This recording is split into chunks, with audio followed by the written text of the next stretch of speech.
a sua obra, aqueles que passaram por aqui e deixaram este espaço limpo, os que pensaram no jardim lá fora, os que cuidam do jardim, que são, na sua maioria, população migrante. Queria agradecer todos os olhares interessados que eu tive ao longo da minha vida, pois é a partir desse olhar interessado que cada um de nós, e que eu sinto que nasci e renasci e fui crescendo.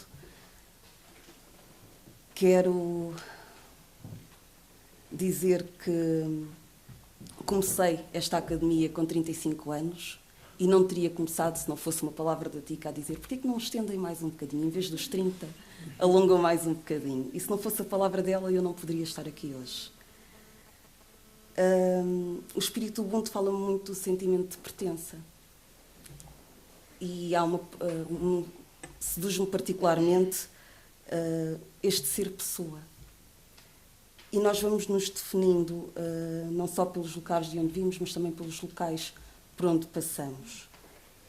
E eu tenho que começar por prestar homenagem aos meus pais, que nasceram e viveram em São Tomé, chegaram aqui antes da independência, naturalizaram-se cá após a independência e casaram-se.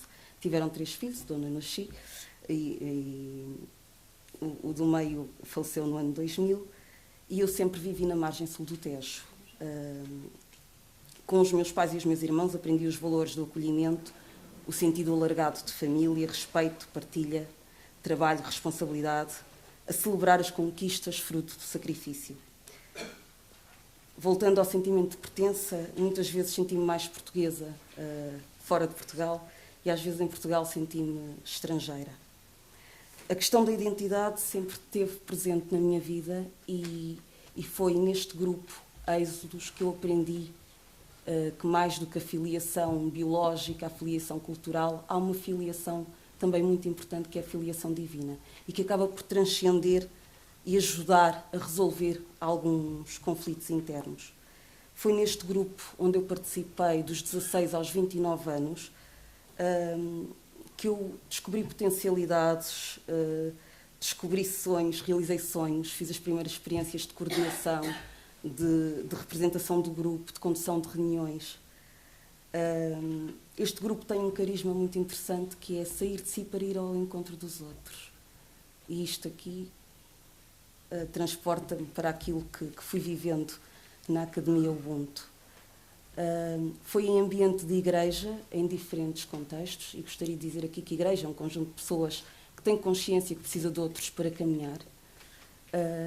E foi neste ambiente que eu emergi da multidão, não é? Fui caminhando do anonimato para ser uma figura, uma presença de referência. As pessoas foram reconhecendo em mim qualidades e foram-me chamando. Nem sempre era eu que me apresentava, as pessoas foram-me chamando e muitas vezes era ali que eu me via. Uma paróquia multicultural e que vive cada vez mais a interculturalidade. Este é um símbolo da Festa dos Povos, aquelas bandeiras que ali estão, e que ajuda imenso a termos uma visão de como o mundo deve ser. Eu cresci a ouvir frases como estas: o ser humano não nasce inteiramente programado, ele está em construção. O mais importante não é o que fazemos com o que recebemos dos outros por via genética ou cultural, e com esta convergência somos chamados a tornar-nos pessoas. Isto vem de uma outra frase, do Jean-Paul Sartre, e eu aprendi que nós somos responsáveis, escrevi isto mesmo, nos muitos escritos que tenho, somos responsáveis por aquilo que se mantém e se transforma na história da humanidade. E muitas vezes eu coloco-me esta pergunta, era uma pergunta do passado, mas continua no presente. E eu acrescentei mais uma. Não é só o que é que eu posso fazer para que a situação melhore, é o que é que eu preciso de mudar em mim para que a situação melhore, porque não basta só a boa vontade. Às vezes tenho que transformar coisas em mim, para que realmente eu chegar a ver aquilo que sonhei, aquilo que eu projetei, aquilo que eu idealizo. Eu, por norma, as pessoas olham para mim e sabem que eu não sou uma pessoa conflituosa, mas sou alguém que vive muitos dilemas e muitos conflitos. E nestes conflitos entro em contacto com a minha agressividade interna e com a violência também. E eu fui percebendo quais são as pequenas coisas que me irritam, e são estas. São aquelas que desprezam alguma coisa da minha essência. E são coisinhas rotineiras, não é? Porque são pequenas coisas que para os outros não dizem nada.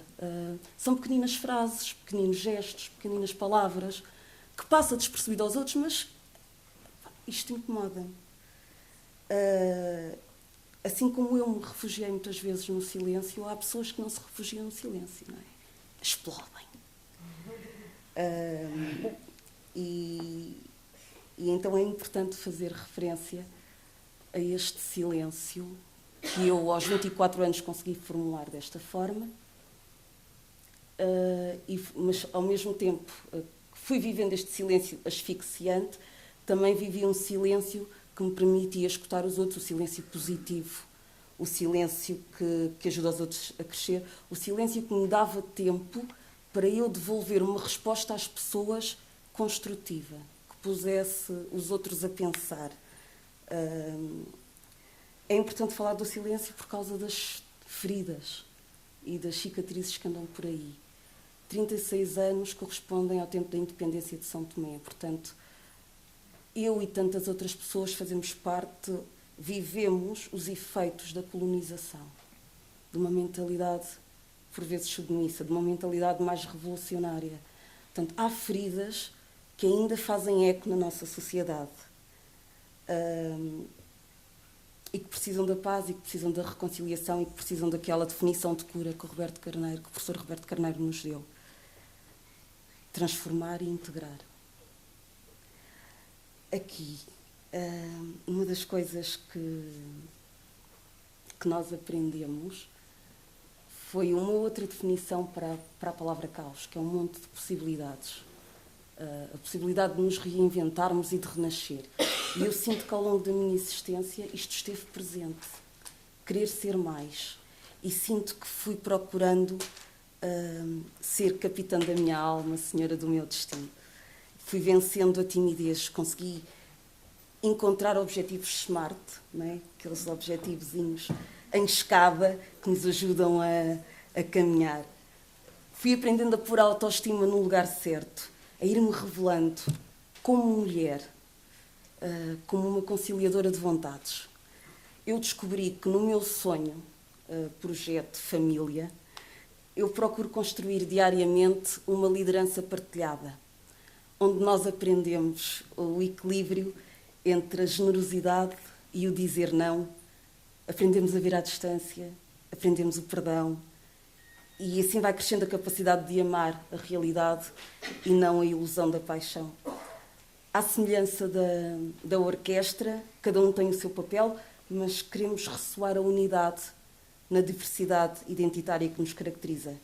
E nós vamos nos orientando por valores no que dizemos acreditar. Portanto, eu tenho descoberto como uma mulher de convicções, com uma sensibilidade intercultural e interreligiosa, disponível para o diálogo, uma vontade de ir vencendo a minha timidez e os obstáculos que me aprisionam. Eu acredito imenso no potencial humano e sei que tenho qualidades que ajudam outros seres humanos a crescer. Eu acredito na educação e na mudança. Eu gosto de cantar e dançar simplesmente porque sim. Gosto do silêncio onde me encontro com Deus e com os outros. Gosto de comunicar as descobertas que me ajudam a crescer. E isto que aqui está, este tipo de liderança, eu identifiquei muito quando escutei que liderar é fazer os outros desabrochar. E este tipo de liderança é muito sinónimo de educação, que tem muito a ver com a minha pessoa, e também com o exercício da psicopedagogia curativa, que é a minha formação de base. Estar aqui na academia permitiu-me ressignificar a minha existência, à luz de um olhar interessado. Permitiu-me reescrever com palavras do presente. Permitiu-me pensar a África a partir desta identidade muito própria, a que chamamos Pérola do Atlântico. E as pessoas que habitam esta Pérola do Atlântico aguardam o brilho da sua diáspora em diálogo com quem nunca saiu de lá, sobretudo os jovens que sonham em sair de lá, que sonham uma vida melhor. Portanto, agir lá é um futuro sonhado. Portugal é o meu país, é o meu presente, e Portugal faz parte deste mundo imenso, que é património da humanidade. Esta humanidade que é cada vez mais a minha terra. E gostaria de terminar dedicando os aplausos que hão de vir à minha irmã, que está aqui presente. Porque se ela não tivesse ficado tantos fins de semana com as minhas filhas, eu não poderia ter beneficiado.